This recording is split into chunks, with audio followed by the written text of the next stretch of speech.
Dá o professor Rafael para fazer a mediação.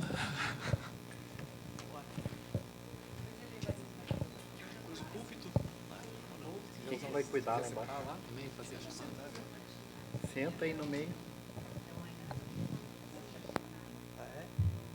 Pronto. Pode falar bem pouco sobre mim. Está extenso aqui. Mas pode falar só que é professor.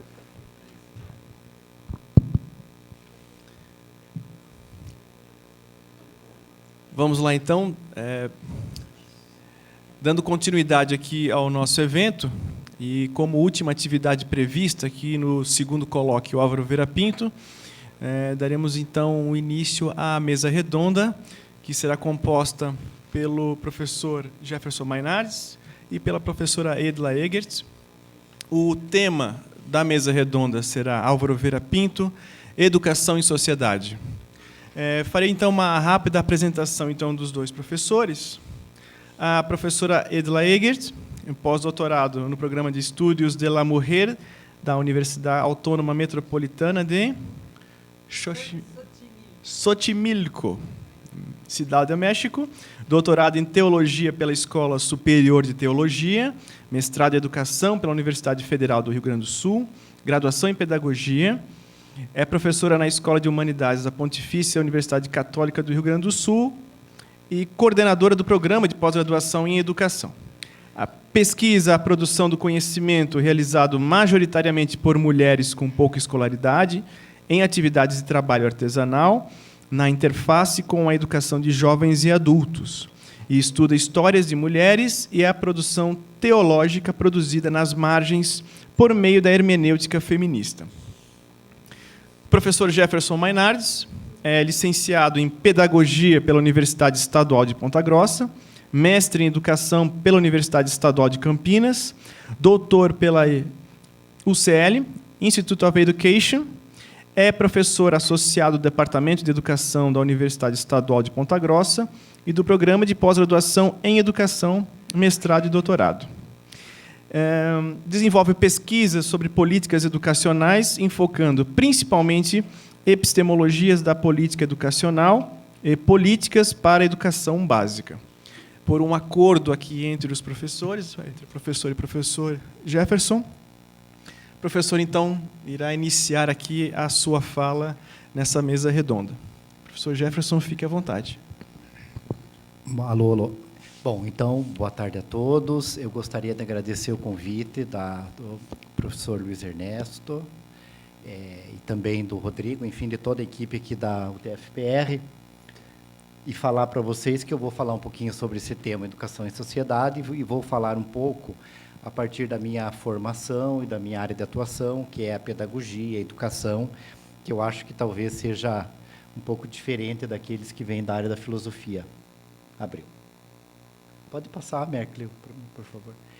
Bom, mas antes de falar sobre exatamente sobre esse tema, eu queria contar para vocês que lá em 1991, 92, quando eu era bem jovenzinho, embora continue jovem, só na minha cabeça, né? Eu fiz uma pesquisa sobre a vida e obra do Álvaro Vieira Pinto, enquanto já era professor da universidade, lá em Ponta Grossa. E, ao fazer essa pesquisa, que na época eu acho que se usava um pouco as obras do Álvaro Vieira Pinto na pedagogia e alguns cursos de especialização, principalmente 7 lições sobre educação de adultos. E as outras obras, elas não eram muito utilizadas, pelo menos no âmbito que eu convivia. E aí, então, me despertou o interesse de fazer essa pesquisa, de aprofundar estudos. Só que a pesquisa, nos anos 90, não era a pesquisa como era agora. Era uma pesquisa feita via cartas, que eu acabei de entregar para eles 2 cartas da época, né? A gente escrevia cartas, trazia cópia de artigos e capítulos de livros, etc., pelo Comute, que é um sistema de troca de bibliotecas, e usava a máquina de escrever. Então, o relatório, que é de 1992, que eu tenho aqui, esse amarelinho, ele é um relatório datilografado na máquina de escrever, porque o computador não era uma coisa tão fácil, né? Existia, mas era muito limitado a utilização. E quando eu fiz essa pesquisa, eu inicio o relatório com uma epígrafe do Castoríades, que eu vou pedir para o Merkel passar ali. Então, o Castoríades dizia assim, né? Honrar um pensador não é elogiá-lo, nem mesmo interpretá-lo, mas discutir sua obra, mantendo-a dessa forma vivo e demonstrando em ato que ele desafia o tempo e mantém sua relevância. Quando eu achei essa citação, eu achei muito interessante, e eu acabei usando um pouco isso no relatório, mas eu acho que isso só vai acontecer agora, depois, nos 20 anos depois, é que nesse núcleo aqui, dessa rede de pesquisadores, etc., é que a obra do Álvaro Vieira Pinto realmente começa a ter uma sistematização dos textos e tudo mais, que eu acho que é um trabalho muito interessante. E quando eu descobri isso, fiquei muito interessado. Pode passar para mim? Aí, eu fiz essa pesquisa, então, em 91, 92, que chamava Reconstrução Histórica da Vida e Obra de Álvaro Vieira Pinto. Esse relatório, depois, eu descobri que tinha um lugar para colocar, né? Que é essa base. Como que chama a plataforma? Repositório, né? Uma biblioteca que eu gostei muito e uso, né? Só que depois, com uns 23 anos de atraso, é que eu escrevi um artigo sobre essa pesquisa. Então, eu fiz essa pesquisa, gostei muito de fazer, troquei muitas cartas, fiz telefonemas com pessoas do Rio de Janeiro, principalmente, escrevi cartas para todo lado, reuni todas as obras do Álvaro Vieira Pinto, tenho todas elas comigo, mas não escrevi nada, porque fui depois para a política educacional, fiz mestrado, doutorado e toda a minha produção em política educacional. E com 23 anos de atraso, graças a esse grupo aqui, eu falei, eu vou retomar. Porque muitas pessoas pediam esse relatório, alguém pedia um texto que não achava, alguma coisa, e eu mandava xerox, e aí eu vou escrever alguma coisa. E aí saiu esse artigo, né, em 2015, mas... Pode passar? Então...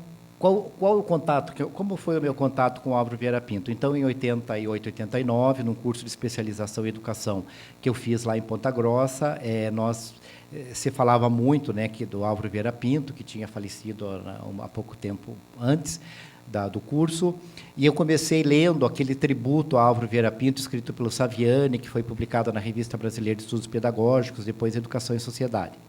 E aí, o que me interessei a fazer, né, na pesquisa?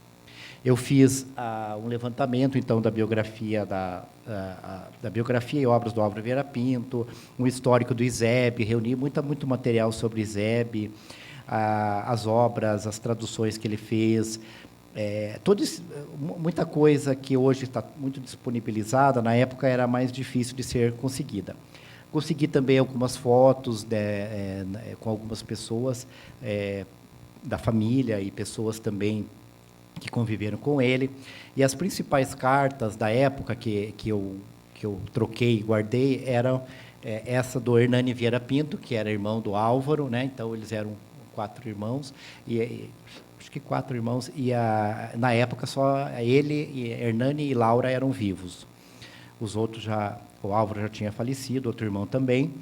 O Nelson Werneck Sodré, Osni Duarte Pereira, que é uma das cartas mais interessantes, que eu acho, de todas essas, além da do Hernani, do Roland Corbusier, Jorge Roux e telefonemas. Então, na época, eu tentei, inclusive, cheguei a telefonar para a dona Maria, que era a viúva do Álvaro, mas foi muito interessante, porque um dia eu conto para vocês como que eu consegui o número, né? Mas é um truque.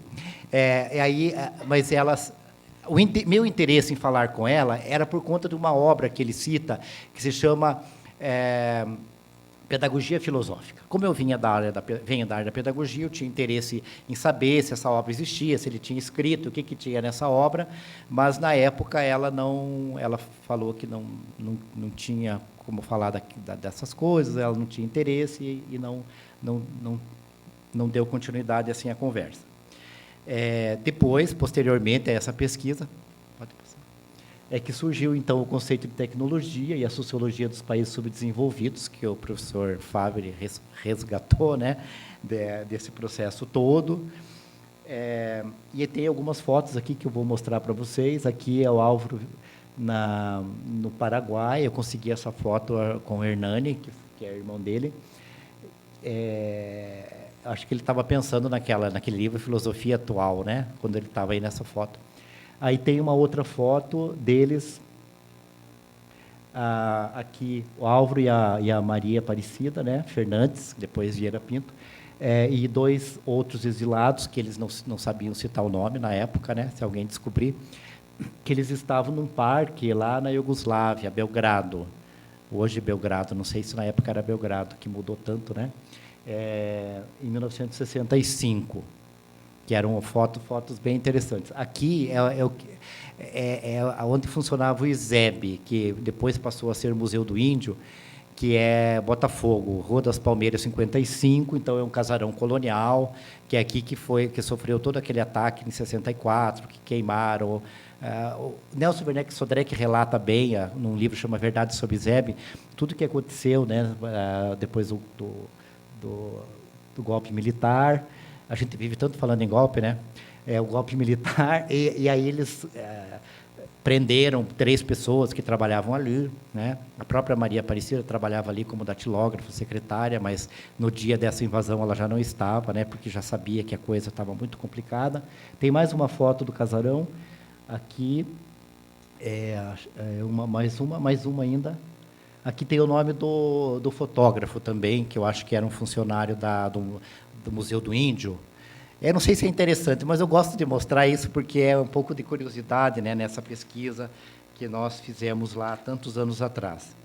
Tá, agora entrando um pouquinho no tema, né, então eu considero assim, né, que as ideias que ele traz de educação estão esparsas na consciência, nas obras dele, né? Eu acho que, principalmente nessas obras aqui, Consciência e Realidade Nacional, I2, Ideologia de Desenvolvimento Nacional, 7 lições sobre educação de adultos, a questão da universidade. Eu trabalhei com essas obras naquela época, mas de todas as que eu li, a que eu mais gostei, alguém já falou, porque os ricos não fazem greve. Eu achei esse livro aqui, que na época era muito difícil, sabe, Núria? Não era assim que eu vou ali e consigo na internet. Eu não tinha internet.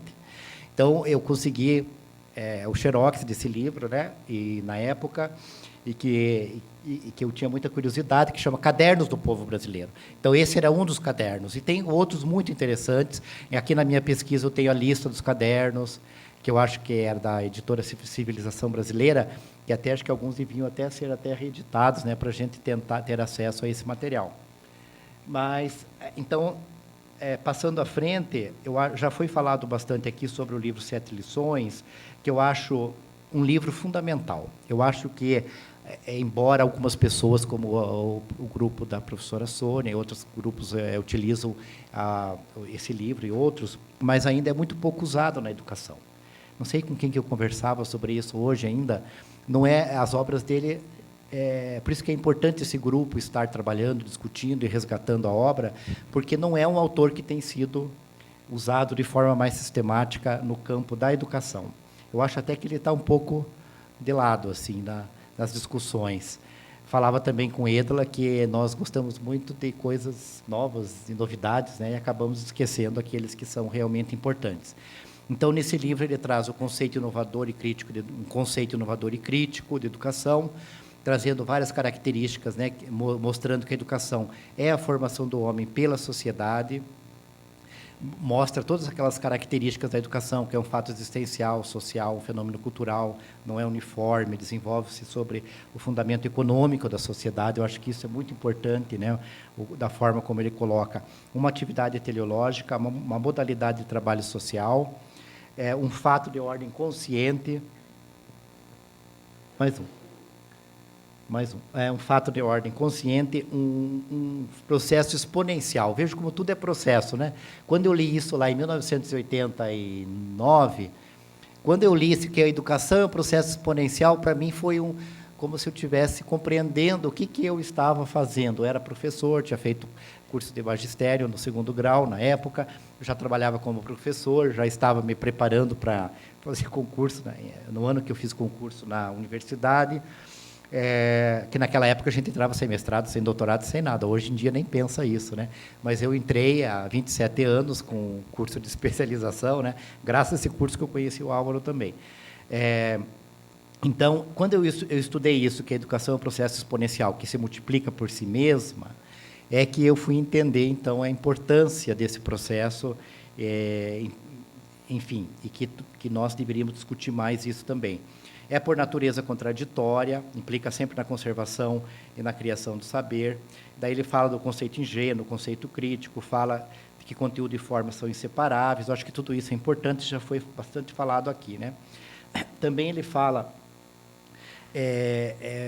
por que na verdade, nessa visão ingênua de educação, é por isso que ele vai explicar que não é desejável, né, que todos sejam instruídos, que apenas já a visão crítica vai pensar que todos, né, devem ser instruídos. E hoje a gente fala muito sobre direito à educação, né?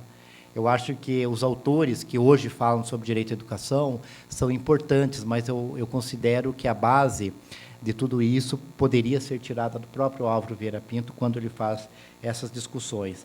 E também o tempo todo mostrando, né, que a educação deve visar a transformação da nação e que ela deve ser popular, igual para todos em quantidade e qualidade. É exatamente a discussão que se faz com uma linguagem mais fraca, com uma linguagem mais dispersa, atualmente, quando se fala de direito à educação. Um pouquinho à frente ainda, ele vai explicar, então, que a educação é um produto social e que está feito exclusivamente para as crianças, né? Que é uma instituição que, de certa forma, recebe todas as pessoas, que não classifica, que não seleciona, e isso faz uma diferença. Então, a escola tem um papel fundamental. Também coloca que não há educação sem teoria da educação, e que é preciso fundamentar uma prática inovadora e a favor das massas. Então, acho que já foi falado aqui hoje, né, que a educação que ele pensava era uma educação das massas, porque a elevação tem que ser no coletivo. Não adianta você investir em uma classe, e certamente a elite sempre vai investir na sua educação, e investe, mas é necessário que seja um processo coletivo, de massa, para que a elevação seja do coletivo. Também ele coloca que a consciência, na visão crítica de educação, que o educando é sabedor e conhecedor, é o sujeito da educação. E aqui já foi comentado hoje, né, o Paulo Freire, de certa forma, se baseia nessas ideias também para desenvolver toda a sua teoria. Também vai explicar que a relação pedagógica é um encontro de consciências, vai fazer vários questionamentos sobre quem educa o educador, na perspectiva ingênua. Então, ele vai explicar assim, que quem educa o educador é um outro educador. Não é? Na concepção crítica, quem educa é a sociedade. Né? Então, o educador ele precisa acompanhar o movimento da realidade, e a forma mais perfeita na qual pode realizar este intento é permanecer em constante vinculação com o povo. Eu acho isso fundamental também. Acho que o professor Fabri comentou um pouquinho, mas algumas pessoas já comentaram.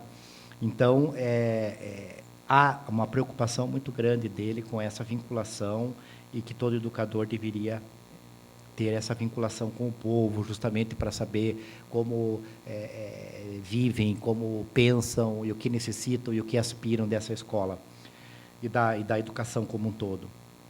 Na consciência e realidade nacional, ele vai explicar várias coisas importantes, né, para falar de educação. Então, para ele, a educação popular, ele vai se referir, então, à educação popular para o desenvolvimento, que é um dos princípios da política nacional desenvolvimentista.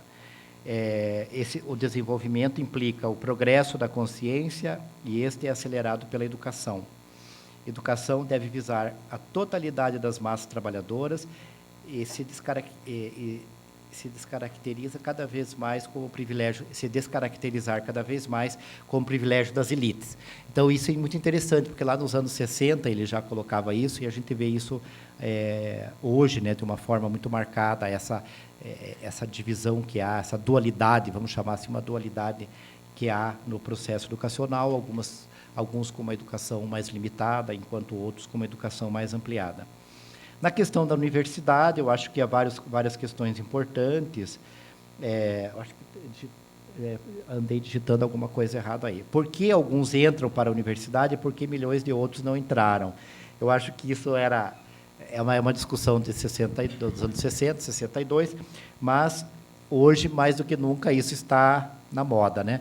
Porque nós estamos aí vivendo esses processos de cortes, de mudanças muito grandes e também de privatizações que certamente que poderão ocorrer, né? Então, a universidade representa um instrumento mais eficaz para assegurar o comando ideológico da classe dirigente. A universidade, ele vai reclamar disso, né, que os conhecimentos, muitas vezes, são divorciados dos objetivos nacionais. E a reforma que ele se referia não era a reforma dos currículos, né? Porque a gente vive lidando com o currículo. Lá na pedagogia, quem é da pedagogia sabe que a nossa vida é fazer a reforma curricular da pedagogia, discutir identidade, etc. Então, a reforma não é só alterar o currículo, mas mudar a essência da universidade, da forma como ela se organiza, da forma como ela se vincula com o povo, com as massas, com as necessidades da população. Não pode ser uma fábrica de diplomas, um instrumento de ideologia do poder, mas ser um agente de desenvolvimento da ação e do combate à miséria e ao atraso. A preocupação dele é muito grande com o desenvolvimento sempre da nação. E ele se refere também a essa pedagogia filosófica, né? O que seria essa pedagogia filosófica? Seria um livro que eu nunca consegui, na entrevista que ele concedeu ao Saviani, que faz parte lá da introdução do livro 7 Lições, ele fala que tinha em mente de escrever esse livro, não sei se ele chegou a escrever esse livro, mas o interesse era reunir dados ou elementos de 4 setores: a teoria do pensamento, a dialética, da organização dos atos do conhecimento em seus diversos pontos, estado fisiológico ideal da psicologia, teoria do desenvolvimento humano, essencialmente histórico. Nesse livro, então, o que ele queria reunir? A ideia da política, da técnica e das ciências, que configuraria, então, uma teoria da pedagogia. E ele fala assim também, que não existe uma pedagogia pronta, que às vezes a gente quer uma pedagogia pronta. Ela não existe, que se ela existisse, ela seria imprestável. Mas o que ele, nessa obra, eu acho que essa obra seria muito importante se ele tivesse, volta um pouquinho, na pedagogia filosófica, porque aqui há uma preocupação em pensar, então, qual é o fundamento da educação, quem é o sujeito, como que esse sujeito se desenvolve, como que ele aprende, como que ele se constitui enquanto sujeito. Então, eu acho que seria uma obra, uma ideia muito interessante, né, que fica a pergunta se ele desenvolveu ou não essas ideias. Mas, sintetizando um pouco, né, tudo isso que eu falei aqui, eu acho que o Álvaro Vieira Pinto tem uma obra densa, né?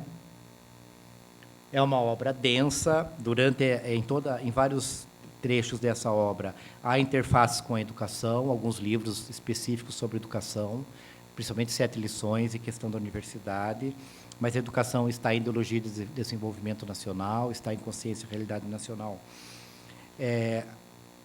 E ele vai pensar a educação como um processo de formação humana, que muitas vezes isso não é bem compreendido, né, por educadores, por pesquisadores, que quando nós falamos em educação, estamos falando na formação humana, na formação dos sujeitos, e que não é só a formação do aluno, do professor que forma o aluno, mas de um professor que aprende ao ensinar, que se forma também enquanto sujeito ao ensinar. Eu acho que esse é o processo que nós vivemos, que nós passamos enquanto educadores. Nós não exercemos um trabalho técnico, nós trabalhamos com pessoas, trabalhamos com consciências, e o produto dessa educação é a consciência transformada. Então, eu acho que ele pensa o tempo todo a educação como um processo de formação humana. Um filósofo preocupado em formular uma filosofia brasileira, num processo de desalienação e emancipação nacional. Alguns autores até dizem que a filosofia no Brasil começa com Álvaro Vieira Pinto, né? Então, e a preocupação dele é muito grande nessa questão da construção, da compreensão da realidade nacional. Um filósofo essencialmente humanista, muito marcado, né, o humanismo na obra dele. A preocupação com a possibilidade da construção de um projeto nacional, um projeto coletivo, um projeto de nação. Alguém falava já isso aqui hoje, né? Que nós, tanta gente falou que eu nem sei mais. Nós não temos um projeto de nação, e eu acho que nesse momento atual a gente vê muito isso, né? Os grupos totalmente opostos em disputa, uma disputa muito acirrada por projetos, por concepções e intolerâncias de toda a ordem. Então, eu acho que realmente eu acho que o momento atual é muito complicado. Nós tivemos momentos muito melhores. Por exemplo,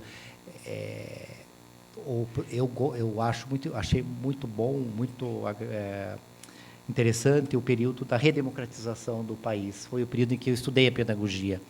Então, eu fiz o curso de magistério, só para contar isso um pouco, nos anos 80, e o que era o conteúdo do magistério? Era aqueles livros do Amaral Fontoura, Afro do Amaral Fontoura, é uma coisa antiguérrima, as pessoas nem sabem o que é. E autores que, assim, que realmente não tinham uma visão política da educação. E, a partir da reabertura, vamos dizer, como marco em 1984, 85, aí que começa a estudar Paulo Freire mais intensamente em muitas universidades. No meu caso, Ponta Grossa era uma instituição bastante conservadora, e ainda é, uma universidade conservadora, e ainda e que nos anos 80, 84, 85, é que uma leitura mais crítica começou a ser utilizada, e foi o momento que eu ingressei na universidade. Então, havia uma efervescência por discutir a democratização da educação, aquele livro Cuidado Escola, que é um livro maravilhoso, com aquelas ilustrações, né, para explicar a seletividade e tudo mais, que se estudava muito isso. E, na época, a resistência que havia era a preocupação que se chamava com a marxização do ensino. Então, alguns até em São Paulo tinha lá algumas pessoas que criticavam esse modelo de educação, essas discussões, escreveram alguns artigos falando sobre a marxização do ensino, que tudo aquilo era um projeto comunista, marxista, não sei o que mais que eles agregavam lá, e que a gente vê hoje de uma outra forma, né? Hoje vem sobre a escola sem partido, a chamada ideologia de gênero, aquela coisa toda. Então, esse momento nosso é muito complicado. Mas um questionamento que eu queria colocar aqui para vocês, que eu li isso quando, em 1991, 91, um questionamento que ele coloca na Consciência e Realidade Nacional, ele coloca o seguinte: ele diz assim: o comando geral do processo educativo não deve estar nas mãos dos iniciados na pedagogia e na didática, mas sim aos dirigentes políticos. Isso é de 1960. Estes que devem ter a compreensão necessária para organizar o estado social propício ao desenrolar do processo educativo superior. Aí, quando eu li isso em 1990, 91, era aquele período do Collor, aquela coisa toda que estava acontecendo no Brasil, e eu li isso aqui, e eu já estava me aproximando dessas discussões de política educacional, e aí eu fiquei pensando assim, mas como que... eu acho que não são os pedagogos, porque os pedagogos têm uma visão, às vezes não é generalizada, mas é uma visão, algumas vezes, mais limitada. Mas deixar aos dirigentes políticos, naquela época eu já achava que não era possível, né? Numa realidade que eu acho que isso é datado, talvez nos anos 60 isso fosse uma possibilidade. Eu nasci no final dos anos 60, então eu não posso dizer se isso era propício para aquela época, né? É isso que ele está afirmando. Na realidade atual, eu acho que o que a gente vê é um descaso total da educação, e que não é novo, é uma coisa muito antiga. O papel dos movimentos sociais hoje, né, que na luta pela não retirada de direitos, pelo fortalecimento do processo democrático. Amanhã nós temos uma coisa muito importante, né, que são as CONAPs. Estou indo para Ponta Grossa hoje para poder participar dessa Conferência Nacional Popular, aqui em Curitiba, acho que começa hoje, né? Em Ponta Grossa amanhã, mas no Brasil todo, esse movimento, que é justamente para se contrapor a esse desmonte que ocorreu nesse processo das conferências nacionais, do Fórum Nacional de Educação, das conferências nacionais, que era um processo que eu achava muito patrocinado pelo Estado, que havia uma certa... Eu acho que tinha que ser mais autônomo e não tão dependente do Estado, mas havia o interesse do Estado em patrocinar esse movimento, em fazer com que ocorressem as conferências municipais, estaduais, regionais e a Conferência Nacional. E agora nós estamos tendo que, a duras penas, caminharmos sozinhos, né? A realizarmos isso com os recursos que nós temos, da forma como nós sabemos e como conseguimos, justamente porque é o momento que nós temos, então, para a denúncia, para a luta, para mostrar o nosso inconformismo e a nossa capacidade também de pensar o Brasil enquanto uma nação, de nós pensarmos que tipo de educação que talvez seja necessário para a nossa realidade. Eu acho que nós estamos fazendo um pouco o que o Álvaro Vieira Pinto queria. Nós estamos tendo que pensar a nossa realidade sem muito amparo, sem muito recurso, compreender o Brasil, né, nesse momento de crise, nesse momento de oposição, de contraposição e de disputas muito sérias, muito grandes, né, muito fortes, e nós estamos tendo que reinventar de alguma coisa, né? Eu acho que é um momento, é uma crise, mas é um momento também interessante. Mas o que eu queria dizer para vocês é isso, eu acho que é um autor que tem muita contribuição, tem muita coisa para ser estudada.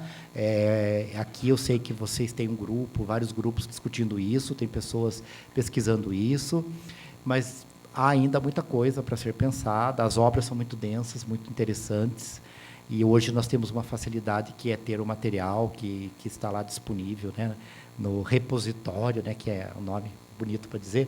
O material está no repositório, você tem como conversar com colegas, né, com a Núria, por exemplo, eu já nem lembrava que eu tinha conversado com você, porque eu converso com tanta gente que nem sei. E agora lembrei, né, que foi uma conversa muito interessante, embora Álvaro Vieira Pinto não há consensos sobre a visão dele, quer dizer, há várias controvérsias, há várias interpretações, né? Às vezes eu vejo na lista as pessoas perguntando onde que eu acho tal coisa, o que o Guerreiro Ramos achava do conceito de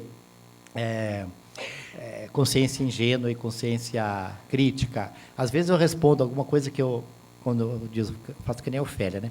Eu só abro a boca quando eu tenho certeza. Então, mas às vezes a gente fala bobagem também. Então, às vezes eu respondo alguma coisa quando eu sei, quando eu tenho alguma fonte para ajudar, porque eu acho um momento muito interessante essa troca, porque aí nós vamos fazer aquilo que o Castoriadis falava lá, que honrar um pensador é discutir as ideias, é manter viva a obra. E aquilo tudo que eu pensava há 20 e poucos anos atrás, sozinho, lá em Ponta Grossa, nem tinha ninguém que estudava Álvaro Vieira Pinto. A única coisa que tinha na biblioteca era Consciência e Realidade Nacional 1 e 2, que era uma universidade antiga, então tinha lá Consciência e Realidade Nacional. E eu fui juntando esse material e trocando essas cartas, e as pessoas todas que eu escrevia, esses colegas, né, do Álvaro Vieira Pinto, que tinham trabalhado com ele, respondiam as cartas e ficavam felizes. O Osni Duarte Pereira, que estudou aqui em Curitiba, fez direito aqui em Curitiba, no FPR, mas há muito tempo atrás, acho que nos anos 30. E ele dizia assim, mas que bom que aí no interior de Ponta Grossa, no interior do Paraná, tem alguém fazendo alguma coisa para preservar a obra do Álvaro Vieira Pinto. E ele também não sabia, o irmão dele não sabia dizer nada sobre as obras, também o Hernani dizia, eu não sei nada sobre essas obras, não sei o que ele deixou, o que sobrou, e uma dificuldade muito grande para ter acesso, né, à família, a Dona Maria, no caso, na época, que não queria conversar. E muitas pessoas insistiram para publicar as obras, né, mas isso não aconteceu. Então, fica aí a minha contribuição, mas tudo que eu ouvi aí achei muito interessante. Muito obrigado.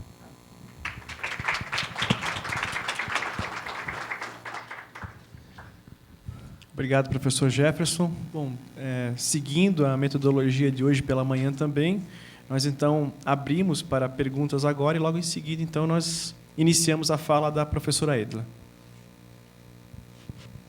Pergunta no meio, né? Ela vai fazer só.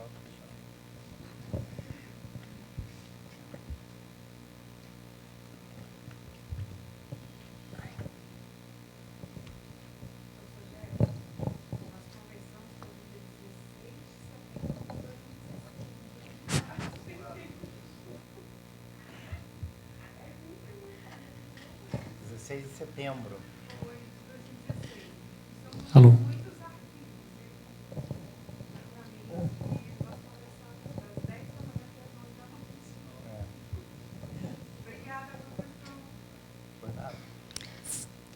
Professor Jefferson, foi um prazer ouvi-lo. Eu sei que o senhor está sempre na Federal, com o Ângelo, professor Ângelo, Andréia Gouveia, né? Não sei se o senhor estava na Amped também. Né? Só retomando, belíssima a sua fala, nós estamos precisando mesmo, professor, de uma educação que nos possibilite a discussão corajosa dessa problemática, a qual nós estamos vivendo, desse desmonte. Né? Ontem foi preso o reitor da Universidade de Minas Gerais. Então, nós estamos assim, nos mobilizando. Eu sou do Fórum Nacional de EJA, do Fórum Estadual de EJA. Né? Então, os fóruns também estão se organizando. Eu sou da PP Sindicato, sou sindicalizada desde muito. Né? Só de aposentada do Estado, da rede pública estadual, eu já tenho 20 anos. Então, né, às vezes eu brinco assim, eu tenho mais tempo de aposentada do que muita gente de serviço, de carreira. Então, a gente, realmente, né, o senhor adverte, parece, para os perigos que nós estamos vivendo nesse nosso tempo, né, para que a gente tenha a consciência dele, para que a gente ganhe força, coragem de lutar, né, e não nos deixar ser arrastados e nos perder, né, e perder o nosso próprio eu. Esse eu que aquela professora tão bem falou, que ela foi construindo pela sua própria história. Né? As nossas histórias nos construíram. O senhor colocou muito bem aí sua trajetória, né, de pesquisador, sua trajetória de vida, e isso é que lhe dá respaldo do lugar que o senhor fala, né, do território do qual o senhor fala. Né? Então, eu acho que essa análise crítica que o senhor fez, esses seus achados, e a gente precisa mesmo, professor, agora, hoje, abre a CONAP aqui, à noite, e amanhã vai ser o dia todo mesmo essa discussão.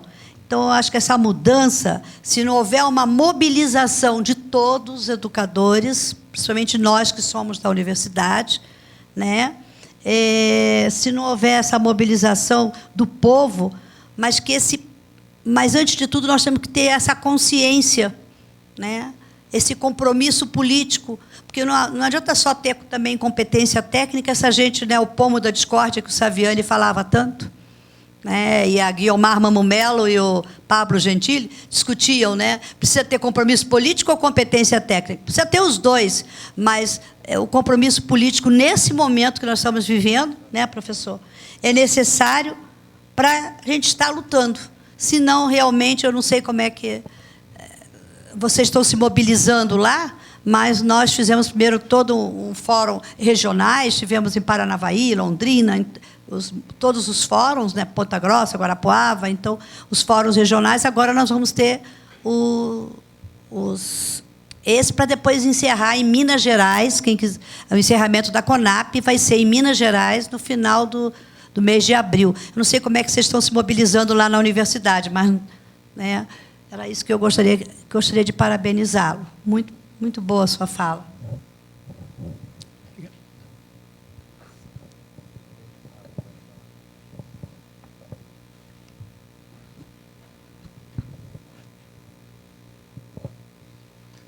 Muito bom ouvi-lo.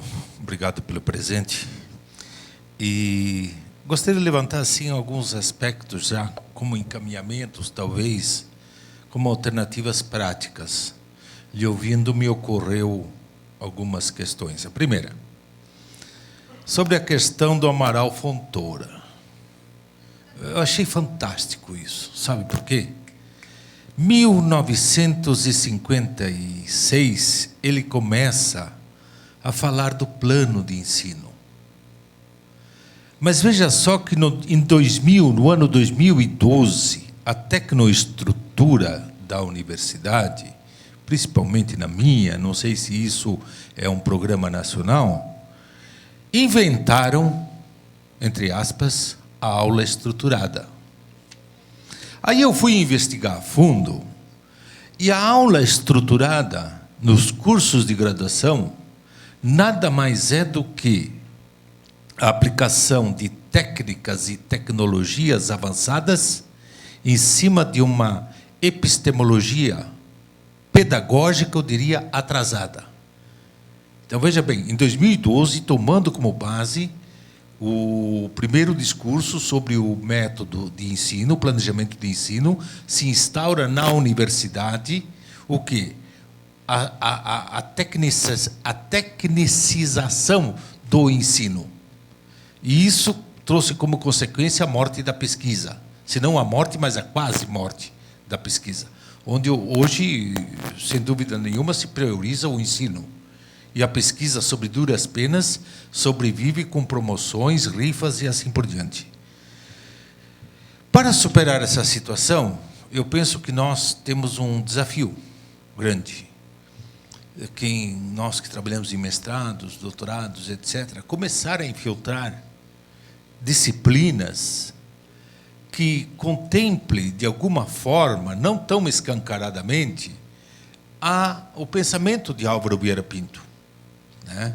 Não no sentido de que o instituído vai mudar a situação. Não, isso não vai acontecer. Mas no sentido, com a intenção de minar as cabeças das pessoas para que superem um conhecimento ingênuo que tenha um caráter mais crítico. Esse seria o objetivo. Outra questão que você levantou, e muito bem, só elogio, tá? Nada de pergunta. A questão da autonomia dessas conferências. Uma vez eu, em conversa pessoal com o Paulo Freire, eu disse, poxa, Paulo, seria interessante a gente disseminar um monte de centros de educação popular no Brasil. Aí ele me disse, mas como a gente vai sobreviver financeiramente? Foi a pergunta que ele me deu. Então, me ocorre agora que, na época do Álvaro, do Cândido Mendes, do Corbusier, do Hélio Jaguaribe, que eram os cabeças do ISEB, eles fundaram uma instituição que se tornou autônoma, em termos de pensamento, em termos de ideologia, em termos de análises e reflexões, cada um no seu setor, no seu campo de saber, aliás. E eu sugeriria, já falei isso em Criciúma, e repito no segundo, não sei de que forma, nós temos uma rede, não é para matar a rede, que está sendo constituída pelo Ernesto e por toda a equipe dele. Tá? Mas tentar criar um instituto que nos dê possibilidade de autonomia de sobreviver. Porque os nossos colóquios estão dentro do instituído, que na primeira oportunidade, não tenhamos dúvida, eles vão tentar nos matar. E antes que nos matem, é preciso encontrar uma alternativa para construir a autonomia deste colóquio e do futuro dele. Eu, inclusive, sugiro até uma sigla, em vez de ISEB, ISED, com D, de dedo no final. Ou seja, um Instituto Superior de Estudos, tá, em desenvolvimento. Porque o Instituto tem autonomia. Nós aqui podemos discutir, formar grupos na área da sociologia, na área da filosofia e assim por diante. E reavivo aquilo que eu coloquei lá em Criciúma. Parabéns, porque você ativou a minha memória e aguçou a minha ambição. Obrigado. Bom, obrigado. Vou responder muito brevemente isso, mas eu queria só comentar que eu não estive na parte da manhã aqui hoje por uma causa muito justa. Eu falei para o Merkel que poderia estar aqui no dia 8 de dezembro, que esse convite é antigo já, né, Merkel? E aí eu tive que ir em Brasília, sabe? Eu tive que ir em Brasília receber um prêmio, tese de CAPES, porque a minha orientanda de Ponta Grossa, lá de doutorado, que hoje é professora da UTF-PR, que é a Silvana. Levanta aí, Silvana, para apresentar. A Silvana foi minha orientanda e ela é professora aqui na UTF-PR, no Departamento de Educação. Aí nós saímos de Brasília, o voo atrasou, deu uma confusão, mas eu cheguei aqui. Mas eu queria falar um pouquinho que isso tudo que... Sabe a comparação que eu faço, Merkel? Não sei se não é... O que nós estamos vivendo hoje não é muito diferente, nada diferente do que aconteceu, por exemplo, com o ISEB naquela época. Que eles entraram lá, fecharam, expulsaram, desmontaram. Isso que aconteceu no Fórum Nacional de Educação, na conferência. E essa questão da autonomia, a Sônia falou um pouquinho disso, o Fábio também, eu acho que ela está sendo muito produtiva. Eu estou me sentindo melhor discutir as questões de educação nesse processo de autonomia, sem patrocínio do Estado, fazendo por nossa conta, do nosso jeito, com os recursos que nós temos, com as dificuldades que nós temos. Eu acho que isso está sendo mais produtivo, porque o poder instituído, algumas secretarias de educação, por exemplo, elas não querem que saia a conferência, eles não querem participar. Eles lutam para que não aconteça e para que os professores não vão e não participem e que não aconteça. E vocês sabem que há fóruns municipais de educação, esse fórum, vários municípios se reuniram, nunca chamaram esse fórum, criaram uma vez e deixaram lá, na última conferência, nunca mais chamaram para nada. Aquela comissão lá de acompanhamento e avaliação, ela existe no papel, mas ela não funciona na prática, porque se alguém vai lá acompanhar alguma coisa, vai ser penalizado, porque algumas redes, alguns sistemas de ensino são intocáveis, você não pode mexer em nada, não pode questionar nada, a não ser que você queira comprar brigas, né? Então, nesse processo de maior autonomia, eu acho que está sendo muito produtivo, muito interessante. E também, quando você fala isso, Fábio, eu acho que está ocorrendo, né, nessas planos de ensino, essa coisa toda, uma separação entre conteúdo e forma. Parece que o que conta mais é a forma e não o conteúdo. E o próprio Álvaro Vieira Pinto já mostrava essa inseparabilidade. Mas também, se eu não esqueço nada, queria comentar que, na verdade, esse autor, Amaral Fontoura, junto com o Teobaldo Miranda Santos e outros, eram clássicos, que eram usados em muitas escolas até os anos 80, né, de formação de professores, e que era totalmente assim, despolitizado. E isso tudo combinava com o processo que nós vivíamos, que era da ditadura. Tudo era combinado, quer dizer, você não tinha uma visão crítica de educação, de escola, de estágio, de prática docente. Aprendia técnica. Você aprendia, não vou dizer que aprendia tão bem também, porque não era tão boa. E você ia trabalhar na escola, fazia concurso, ia trabalhar na escola, mas a visão política da educação ela vai aparecer depois da reabertura, e isso tudo nós achávamos que estava avançando e tudo mais. Tinha alguns empecilhos, alguns setores conservadores, algumas coisas, mas nunca como estamos vivendo agora. Como a Gazeta do Povo fez lá essa plataforma, né, para denúncia. Nós estamos discutindo em Ponta Grossa, dizendo assim, nós vamos fazer autodenúncia. Eu perguntei, autodenúncia vale? Eu vou me autodenunciar. Eu falo isso, defendo isso, isso e isso. Eu estudo e leio Álvaro Vieira Pinto, que defendia a educação das massas, que defendia a educação transformadora, a educação de todos os sujeitos, não é só da elite. A educação é um direito de todos, porque não adianta você educar uma classe e meia dúzia de pessoas. Você tem que educar a sociedade para que o avanço seja coletivo. É isso que ele dizia. E se isso for algum crime, eu me autodenuncio. Muito obrigado.